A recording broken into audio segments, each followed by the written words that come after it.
and welcome to the Rainbow Umbrella, the podcast where we talk about anything and everything under the rainbow. Welcome back for part 2 of our Rainbow Support Services series, where we chat with wonderful people across Aotearoa about the fantastic services they provide to our rainbow whānau. Enjoy! And now I'm joined by the lovely Rachel from the Rainbow New Zealand Charitable Trust. Welcome, Rachel. Thank you so much for being here. Thank you. It's lovely to be here. Yes, I'm so pleased that we managed to make this happen. Yeah, life is crazy sometimes. It's really good to finally get to sit down and have a chat with you. Yes. And I was very keen to have a chat with someone from, particularly yourself, because we've been emailing back and forward, but keen to talk to someone from the Charitable Trust because you guys so lovingly gave me a donation and a grant towards the recording of the podcast. So I absolutely had to get someone from the Trust on. So it's amazing to have you here.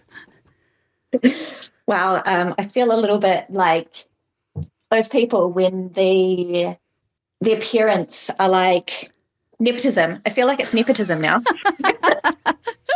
No, well, I wouldn't still be doing what I'm doing without you guys, so I have to give you a shout out at least, not just in the credits. You. Yeah, no, we were really excited to see your grant application come through.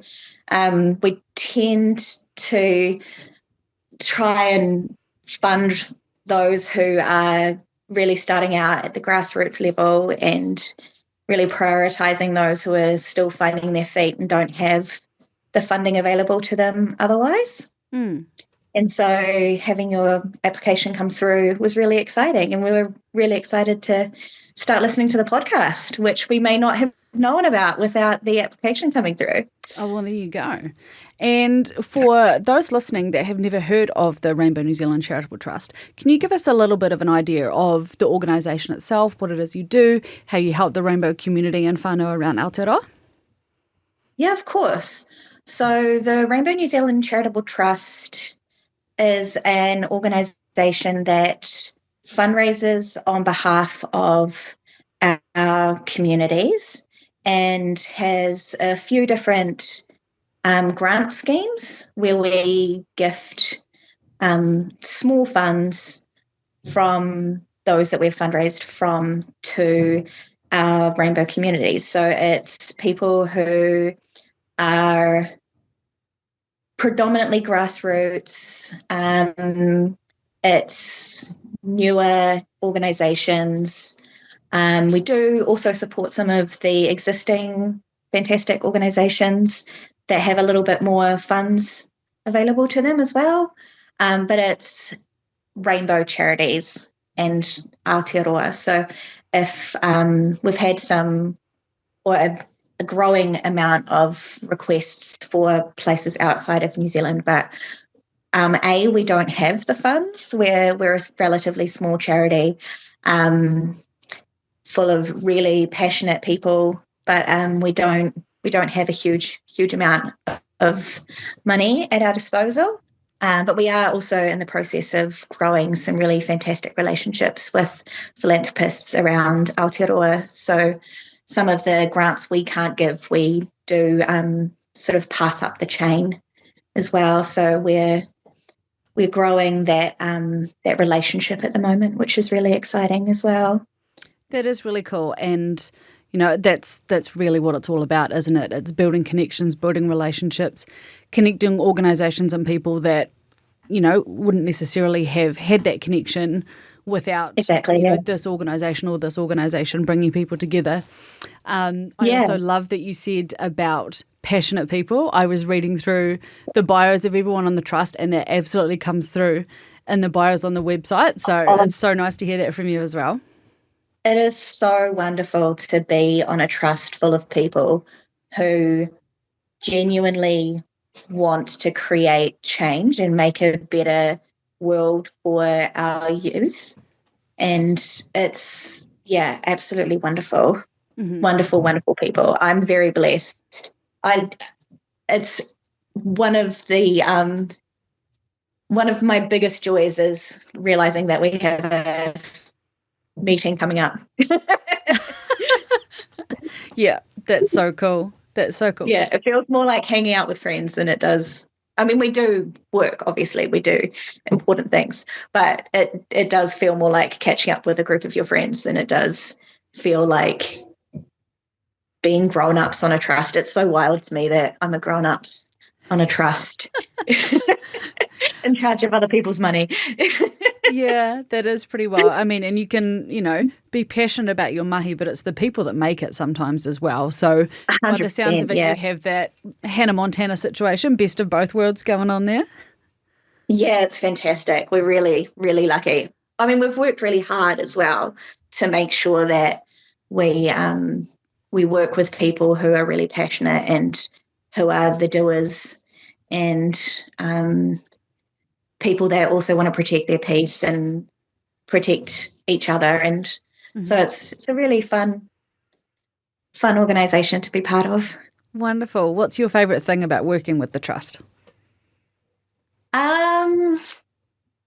Aside from the people, because that does feel a bit like a cop-out, but it is part of the truth. Yeah. My favourite part of being part of the trust is just really being an active participant in my own self. Mm-hmm.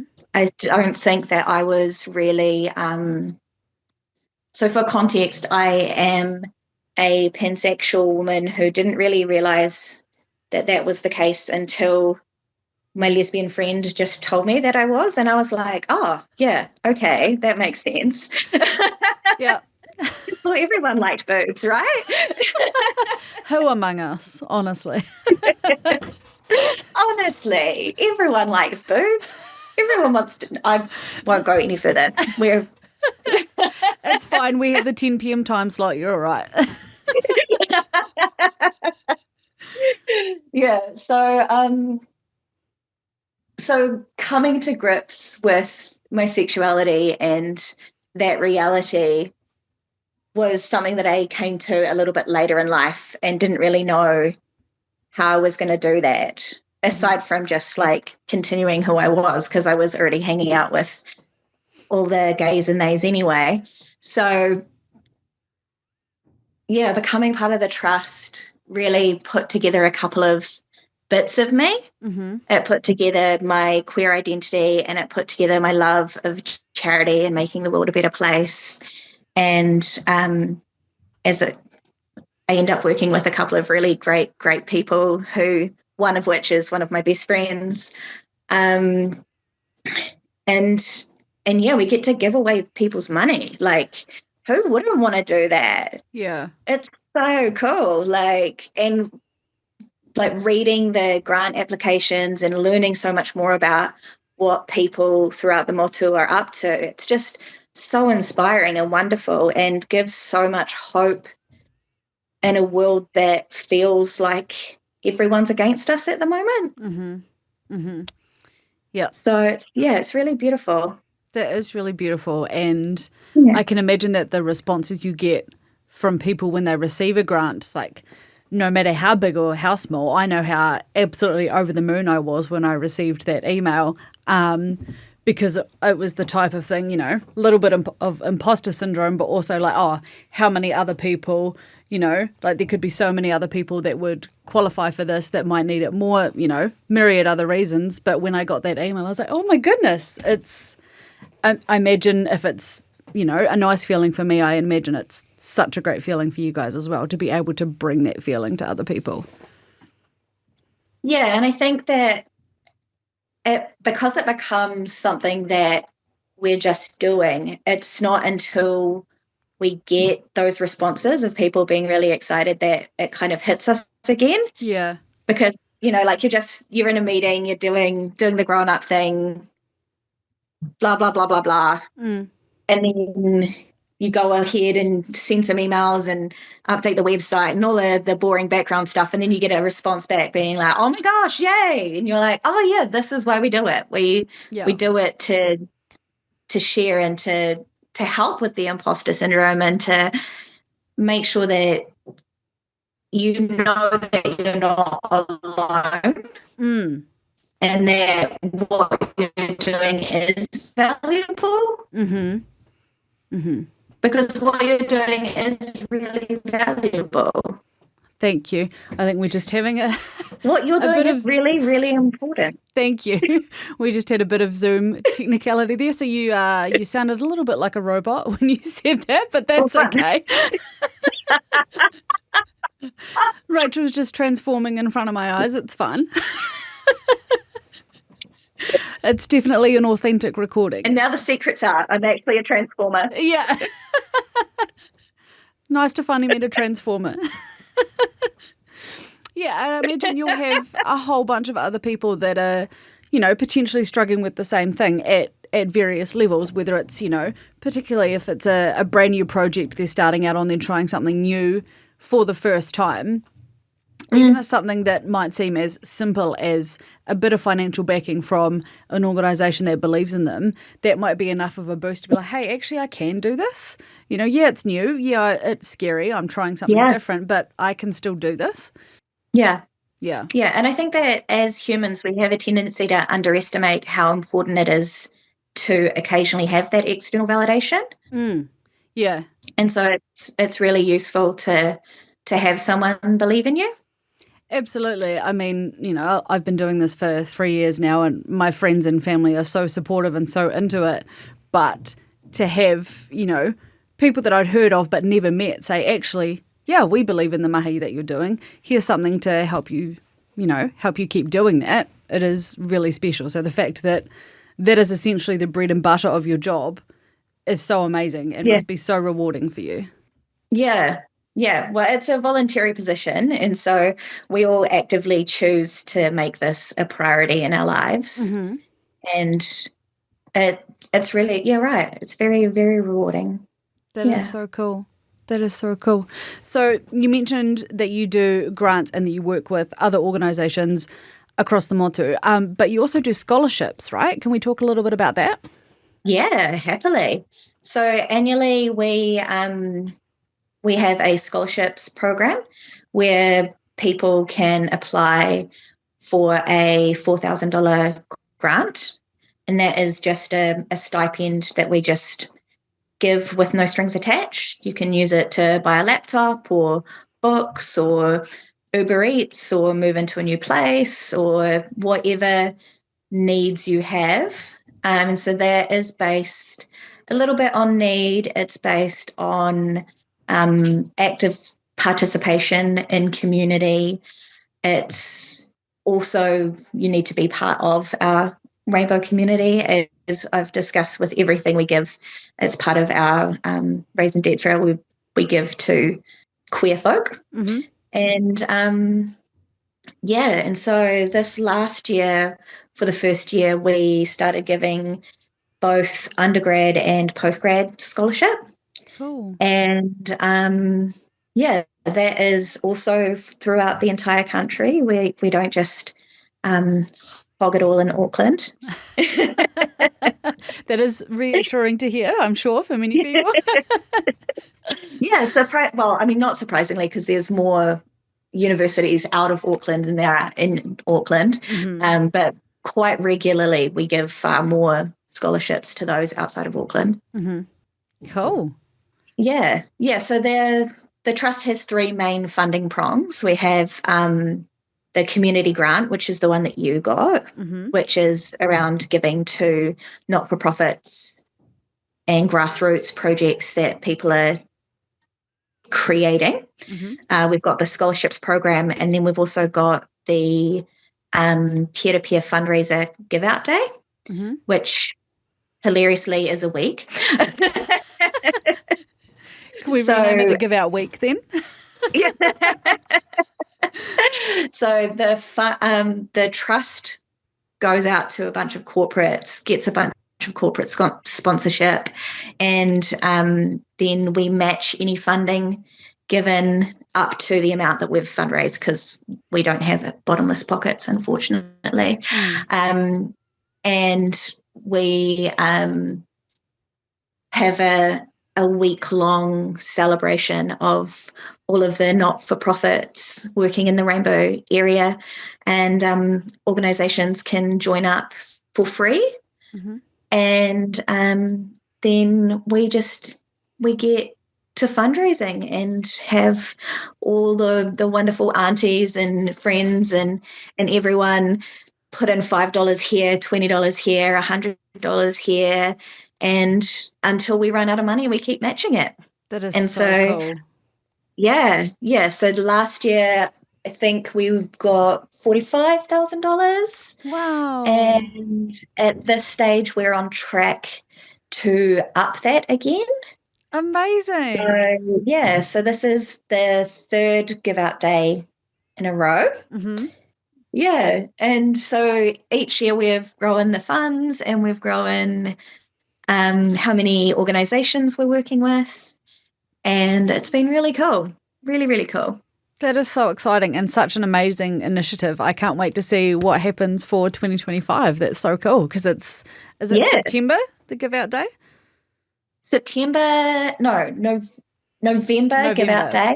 Mm-hmm. And then October scholarships open. Mm-hmm.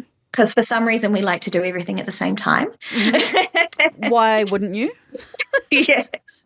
And then we give out the scholarships towards the middle of December so that ideally our scholars know that the money is coming before they start off their year. Cool. And before they start off their summer holidays panicking that they have to save a bunch of money, they can actually have a bit of a rest. Nice. Take care of their little hearts. Nice. I love that. So if someone wanted to get involved in the trust and maybe support the organisation and by extension the rainbow community, how would they go about doing that? So the best way that people can be involved is funds. Mm-hmm. So on our website you can donate a one-off donation or you can set up regular donations, mm-hmm. which is really useful because then we have an idea of how much money is coming in. Mm-hmm. And you can donate as little as $1 a week or $1 a month or, whatever is comfortable for you because mm-hmm. we don't want anyone to be in a position where they are no longer financially stable because they are giving too much. Mm-hmm. But we do really appreciate every dollar we do get given. Mm-hmm. So, funds are an obvious choice. If you wanted to be a trustee, we'd be open to that as well. Mm-hmm. And if you just want to learn more about us, we're on Instagram at Rainbow New Zealand Charitable Trust, LinkedIn, Facebook, and also obviously the website, which is Rainbow NZ Charitable Trust .org.nz. Wonderful. And I will put links to those in the show notes for this episode when it comes out so everyone can find you easily. Beautiful. Thank you. No, and I'm happy to send those links if that makes your life easier. Oh, I'm already following all of the things, so I got you. Love it. Thank you. And if someone wanted to apply for support from the trust, is that something that they just do through your website? Yes. Good point. Yes. And scholarship applications also go through the website as well. And information about Give Out Day is also there. Hit up the website. Perfect. Yes, I can definitely recommend checking out the Rainbow New Zealand Charitable Trust. Whether you want to support them, whether you want to apply for a grant or a scholarship yourself, they do amazing mahi across Aotearoa and you should definitely check them out. Thank you so much for joining me, Rachel. It has been so amazing to have this brief chat with you to learn more about the Charitable Trust. And all the best for Give Out Day and all of the amazing mahi that you've got coming up. Well, thank you. It was lovely to meet you.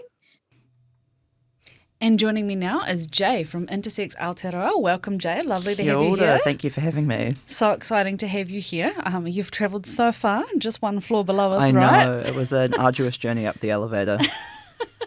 Bless elevators, am I right? I was actually just thinking about that before we started because, there's that, this is totally tangential, but there's that, social expectation. It's like, if you're only going up one floor, just take the stairs. I'm like, but that's not very accessible, is it? It's like, sure, if I have workable legs, I should probably be taking the stairs because it's better for me and for the building, but also How good's an elevator? Mm-hmm. How accessible is an elevator? I shamelessly am constantly going between ground and first floor on the elevator. No shame. No shame. That's what they're there for, right? Exactly.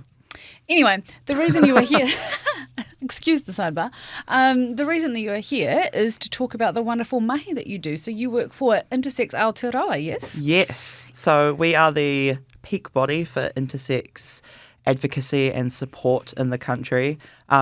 Would you like me to start with a definition? Because that's usually how these things start. Yeah. The way I like to do these things is assume no knowledge to make sure Beautiful. everybody is on an equal playing field when they have this kōrero. And honestly, a lot of the time, saying what my job is and where I work often includes me tossing up whether I feel like explaining it today or not, and whether I go vague or specific. That's fair. But no, definitely. So intersex basically is the umbrella word for anyone who has variation of sex characteristics. So that's anyone who doesn't fit the typical definitions or social definitions for male and female. So that can be a range of differences of characteristics, whether that's your sex chromosomes or your gonads, which is the fancy word for your ovaries and your testes, whether that's your external genitalia or secondary sex characteristics as well. There are at least 30 or 40 different ways to be intersex. We're a very diverse community, but because of that common thread of having differences of sex characteristics, we are grouped under the intersex umbrella. But we've got those different words like variations of sex characteristics, and there are some cultural terms like ira tangata some Māori people use, but yeah, intersex is our nice catch-all. Cool. Thank you. So what does Intersex Aotearoa do apart from support the intersex whānau? So that looks like a lot of different things. Our three kind of main operational po, oh my God, I can never remember how to define words because I just know what they mean now. Our three key sort of posts of the whare.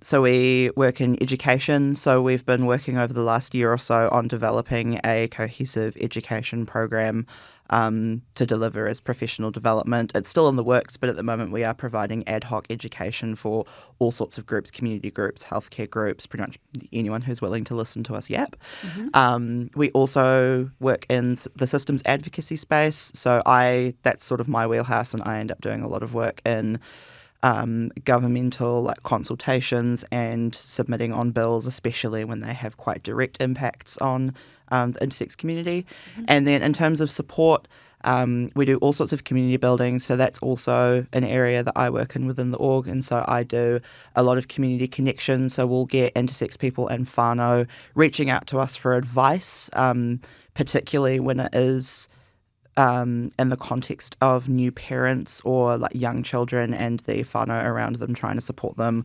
A lot of the time they find it quite hard to find information, and so we can just kind of point them in the right direction in terms of resources. And we've also this year started offering peer support. So our wonderful peer support lead Matilda up in Tāmaki Makaurau is offering in-person or online peer support if you're not up in that area. And they are also very broad in terms of who they're willing to support. So they'll support people who are in the intersex community or whānau, or anyone who's supporting someone in the intersex community, so healthcare workers or pretty much anyone who just wants some advice from someone with lived experience. They can reach out to us and have some yarns with Matilda, or if they just want a quick email, it might be one of us responding. But yeah, so it's really diverse kinds of work, and we're also trying to boost our visibility in the community in general, particularly in the rainbow community. We've been doing a lot of Pride events over the last year. We're in the Wellington and Auckland Pride parades with a massive float, which was pretty cool to be on. I actually saw you at the Wellington Pride Parade. Really? Yeah. Oh, stop it, I feel so famous. You were. I was like, hey, I know this person. Handing out all my lollies and things. Yep. Yeah, so some real fun stuff like that. So it's a real mixed bag. There is not a typical day for me. It's all very whatever's happening in the moment, which I do really love. I love that. That's so cool. And I also love that peer support is now a thing that you guys offer. That's incredible. Yeah, it's definitely, it's been really exciting to be able to launch that because it's such a need in our community, having that lived experience support. And it's really not been very available to New Zealanders. There is an Australian organisation that does provide peer support to New Zealanders, which is really fantastic. But I think having other options that are also a lot more culturally grounded for us is really exciting. So how have things changed in your workspace, even in the last 18 months I imagine a lot has gone on, but Yeah. 5 years sort of thing. Yeah, no, we've evolved heaps. I've only been in the role I'm coming up on a year and a couple of weeks Okay. actually, which is pretty exciting. Cool. But yeah, we have gone from having, I think, and we've only had staff members within the last maybe 5 to 6 or 7 years. Okay. Before that, it was all voluntary and board-based work, and we've slowly kind of brought on an administrator, and then we've had sort of business manager kind of roles. I was the first, well, not the first, but when I was hired on, I was the only lived experience kaimahi. The other two staff members were endosex, so non-intersex. But now I'm very lucky that we have another intersex person on board, and we're in the process of onboarding a new executive officer, and so I'm looking forward to seeing who that is and what experience they bring to the role. But yeah, so we're a very small team. As soon as we get our EO on board, we'll have 4 of us for the whole country. Oh my goodness. Okay. As well as our board. So we're very small, but things have been changing a lot and very rapidly, and it's been really exciting. Even in terms of my role title, I technically am the intersex ambassador, but I think that title became redundant very quickly because I was no longer I was quite literally a token hire, which, was a good thing to be because we needed lived experience, but it's really nice to not have that sole responsibility of being the intersex guy on the team. Like, there are multiple intersex people. And so it's quite a privilege to kind of think, oh, my role title actually has kind of already become outdated because we're evolving so quickly. And I'm sure more evolutions like that are going to keep happening. So it's a really exciting time to be part of the kaupapa. I feel very privileged. Yeah, absolutely. And it's so beautiful to see things progressing in that way. Definitely. That make your work, giving you the capacity to do the things that you would like to do in the community, have the space and the ear of people that are, needing the support and the awhi that you guys provide. It's been really good, even just seeing really quick and easy results because so many people haven't heard of intersex. And so it's really nice being able to get out in the community and spread the word. And I've even got a spot in a conference this week in Wellington. Stop I know. it. I'm doing a 40-minute presentation. I was very surprised when they gave me that much time. Yeah. So it's I feel very privileged to have our voice so valued and people so willing to listen to us. It's really cool. That's so amazing. Oh, well, all the best for the conference. Thank you. How cool. How cool. Now, what's one common misconception about intersex that if you could just pick one? Yeah, I think that, one of the biggest ones is around what intersex means. So I think most of the people I talk to, if I say, I work for Intersex Aotearoa, and I see them kind of, the cogs turning a bit, and I go, do you know what that means? Some people just say no, but a lot of people kind of go, oh, does that mean the H word? And a lot of people will go, does that mean hermaphrodite? And I think that's a big misconception. So for anyone who's not sure, hermaphrodite has, I think the most common sort of modern understanding of it is someone with both sort of male and female genitalia or ambiguous genitalia. And it's very understandable that that's the word that people tend to turn to because that's sort of the most common word put out there. And I try to explain to people that that's generally not the word we use anymore. A lot of intersex people consider that a slur, kind of similar to the word queer in the sense that it's historically been used really derogatively. And while queer has been a lot more widely reclaimed as an identity term, I think hermaphrodite more often than not is a term to be wary of, in saying that there's always going to be someone who uses different kinds of language, and some intersex people do prefer to identify with the term hermaphrodite, but not everyone.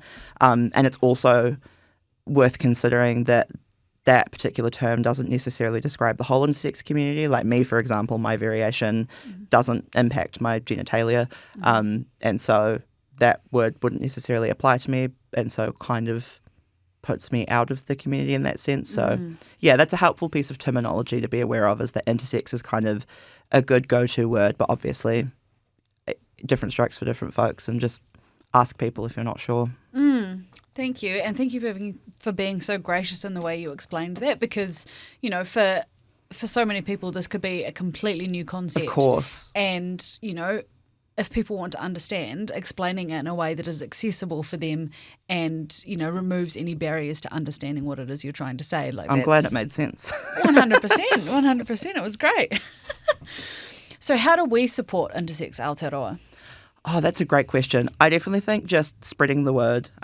Shameless plug for social media. You can find us on Facebook, Instagram, LinkedIn if you live that existence. I unfortunately live the LinkedIn existence now.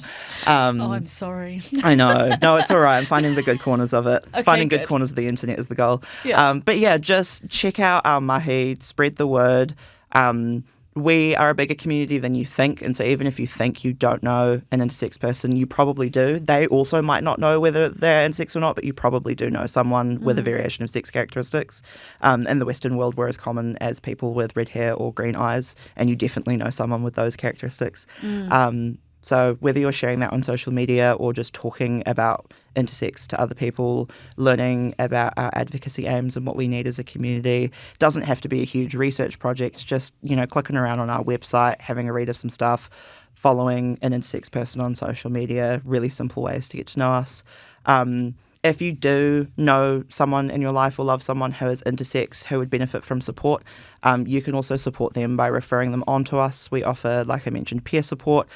We also have just launched a Facebook group that's a private online community for intersex people and their whānau, so they can get in contact with us to get onto that group. Just any ways that we can find more connection as a community because we're still so small and disconnected. So any way you can spread the word and get us all hooked up with each other would be fantastic.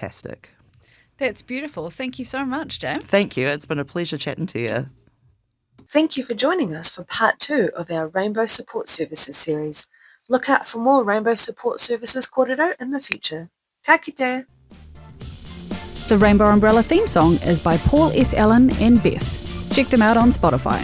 New episodes of The Rainbow Umbrella are available every fourth Thursday on Otago Access Radio 105.4 FM on Spotify, Apple Podcasts, or wherever you like to get your podcasts. Do you have an idea for an episode or something you would like to kōrero about? Get in touch at rainbowumbrellapod@gmail.com.